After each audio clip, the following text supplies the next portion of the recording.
Les amis, vidéo très rapide aujourd'hui, on va juste parler d'un petit ratio assez utile pour analyser une entreprise en bourse. Franchement, rien de difficile, il est immédiat à calculer. C'est le current ratio qui compare les actifs courants d'une entreprise à ses passifs courants. Vous savez, les actifs courants, c'est ce que vous possédez là tout de suite et jusqu'à 1 an. Donc, le cash que vous pouvez utiliser tout de suite, les inventaires qui sont destinés à être vendus rapidement et donc à être transformés en cash, et des créances clients essentiellement, donc du fric que vos clients vous doivent parce que, par exemple, vous leur avez rendu un service et vous avez émis une facture que les gars doivent vous régler le mois prochain par exemple. Donc voilà, actifs courants, c'est de l'argent disponible dans l'année. De l'autre côté, on a les passifs courants, donc des dettes à payer dans le courant de l'année. Ça peut être des dettes financières, vous avez des mensualités de crédit à rembourser, ça peut être des dettes fournisseurs, c'est le contraire des créances clients dont j'ai parlé juste avant. Là, on vous a rendu un service et vous avez des factures à régler prochainement.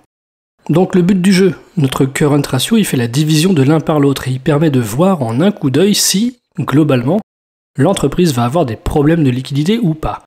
On se fait un exemple rapide avec la société Pernod Ricard. On a pour 12 milliards d'actifs courants, essentiellement des inventaires, donc des bouteilles de pastis à vendre, du cash pour 1,6 milliard et des créances clients pour 1,8 milliard. Ok. Et de l'autre côté, on a une ardoise de presque 7 milliards d'euros de passifs courants à régler, des dettes fournisseurs, etc. Bon, le current ratio, c'est 12 milliards sur 6 milliards 935. Ça fait 1,73. Donc on est supérieur à 1.